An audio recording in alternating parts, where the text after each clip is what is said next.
ایک عیسائی مسلمان دونوں جھگڑا کر رہے ہیں، غوث اعظم گزر رہے ہیں، جھگڑا ہو رہا ہے. عیسائی مسلمان سے کہتا ہے ہمارے نبی عیسیٰ علیہ السلام نے مردے زندہ کیے، تمہارے نبی نے بھی کو کیا تو بتاؤ. مسلمان پڑھا ہوا نہیں تھا، حالانکہ نبی پاک نے بڑے مردے زندہ کیے، پڑھا نہیں تھا، بتا نہ سکا.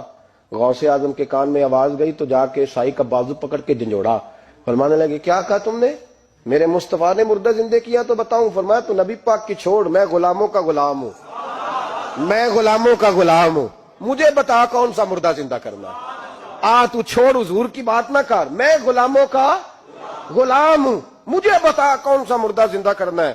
پرانی قبر پہ لے گیا، کہنے لگا جی اگر نہ ہوا تو غوث اعظم فرمانے لگے جو تو کہے گا وہ میں کروں گا. تو کہنے لگے اگر ہو گیا تو، اگر تو غوث اعظم کہنے لگے نہ میرے خانقاہ پہ جھاڑو دینا، نہ میرے برتن مانجنا، نہ میرے گھر کا سودا لانا. اگر زندہ ہو گیا تو بس میرے نبی کا کلمہ پڑھ جانا، بس میرے رسول کا کلمہ پڑھ جانا. اللہ اکبر. اس نے جو سب سے پرانی قبر تھی نا، وہ کہتا ہے یہ ہمارے دادا نے بھی نہیں دیکھا تھا بندہ کون ہے. اس قبر پہ کھڑا ہو کہنے لگا اس کو زندہ کریں. تو غوث اعظم رضی اللہ تعالیٰ عنہ قبر کے سرانے کھڑے ہوئے تو دعا کرنے لگے، کہنے لگے مولا اپنے لیے نہیں تیرے رسول کے لیے.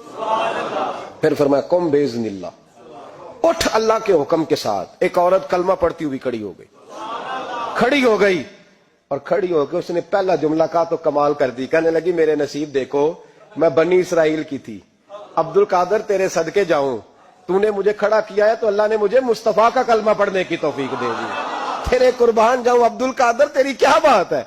اب وہ بندہ دوڑ دوڑ کے غوث اعظم کے قدموں میں آیا، فرمانے لگے نا کلمہ میرے مصطفیٰ کا پڑھنا ہے. آج نا کرامت کی بات آتی ہے تو بندے چھپنے لگ جاتے ہیں، کہتے ہیں نہیں نہیں یہ نہیں ہو سکتا. بڑا مدافعانہ سا عمل، بڑا شرمندہ سا لب و لہجہ. جی وہ غوث پاک ایک دن ایک صاحب کرامت بیان کر رہے تھے تو بڑے جھجک جھجک کے حضور غوث اعظم، میں نے کہا تو بیٹھ مجھے بیان کرنے دے، تو ڈر رہا ہے کرامت سے ڈر رہا ہے، مجھے بیان کرنے دے، میں بیان کرتا ہوں، مجھے بیان کرنے دے. ملا علی قاری علیہ رحمہ نے لکھا ہے، دیگر بہت سارے لوگوں نے لکھا ہے، غوث اعظم خطبہ دے رہے تھے، تقریر کر رہے تھے، اچانک ہاتھ آگے بڑھایا تو یہاں تک ہاتھ بھیگ گیا غوث اعظم کا. ہاں کھول کے دیکھے، کھول کے بات کر رہا ہوں، ہاتھ یہاں تک بھیگ گیا.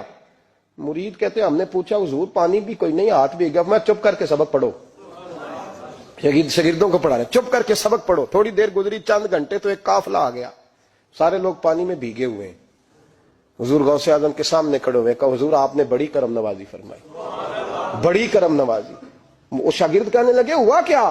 تو وہ لوگ کہنے لگے کشتی میں بیٹھے تھے تو کشتی ڈوبنے لگی. ہم نے کہا یا شیخ عبد القادر جیلانی، خدا کے فضل سے ہم پر ہے سایہ غوث اعظم کا، ہمیں دونوں جہاں میں ہے سہارا غوث اعظم کا. کہتے ہیں حضور غوث اعظم نے وہاں بیٹھے ہاتھ لگایا اور ڈوبتی کشتی کو باہر نکال لیا، اور ڈرنے لگے، کہنے لگے جناب یہ کرامت لوگ نہیں مانیں گے. تو میں کہا جنہیں نہیں مننا نہ منے. ان کے کانوں کے نا پیچھے خارش ہوتی ہے جب اس طرح کی ولیوں کی بات بتائی جائے.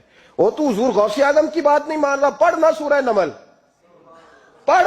حضرت سیدنا سلیمان علیہ السلام اپنے محل میں بیٹھے دربار میں، فرمایا ملکہ بلقیس کا تخت چاہیے. تم قرآن نہیں پڑھتے؟ ملکہ بلقیس کا تخت چاہیے. تو ایک جن اٹھا، اس نے کہا دربار برخاست ہونے سے پہلے، دربار کے برخاست ہونے سے پہلے، بے شک آپ 5 منٹ میں برخاست کر دیں تخت آ جائے گا، ہزاروں میل دور تھا. پتہ نہیں کہاں قرآن پڑھتے ہو تم. بنی اسرائیل کے ولیوں کی کرامتیں مانتے ہو اور نبی پاک کی امت کی باری آئے تو تمہیں خارش ہوتی ہے. شرمندہ شرمندہ سا لب و لہجہ. ہمارا لب و لہجہ شرمندہ نہیں، اس لیے کہ ہم تو جیتے اور زندہ ہی ولیوں کے نام کی برکت سے ہیں. ہمارے لب و لہجے میں تمہیں شرمندگی نہیں ملے گی. ہم اس طرح بیان نہیں کرتے کہ کوئی کیا کہے گا تو بچ بچ کے جملے. حضرت سلیمان سے کہا آپ کا دربار برخاست ہونے سے پہلے، آپ نے فرمایا نہیں بھائی اس سے بھی پہلے چاہیے. ایک اٹھا، عندہ علم من الکتاب، جس کے پاس کتاب میں سے کچھ علم تھا، پورا علم نہیں تھا اس کے پاس، کتاب میں سے. حضرت آصف بن برخیا تو کہنے لگے حضور میں نہ لے آؤں. تو میں کب لاؤ گے؟ انہوں نے کہا پلک جھپکنے سے نہ. اگر سارے بولے تو لطف آئے گا. پلک جھپکنے سے پہلے. آپ نے فرمایا چل لا کے دکھا.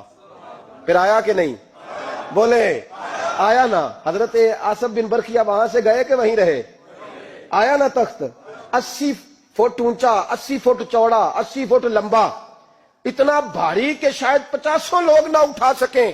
وہ آیا سامنے رکھا تو حضرت سلیمان کہنے لگے یہ کیا ہے؟ تو جناب آصف بن برخیہ کہنے لگے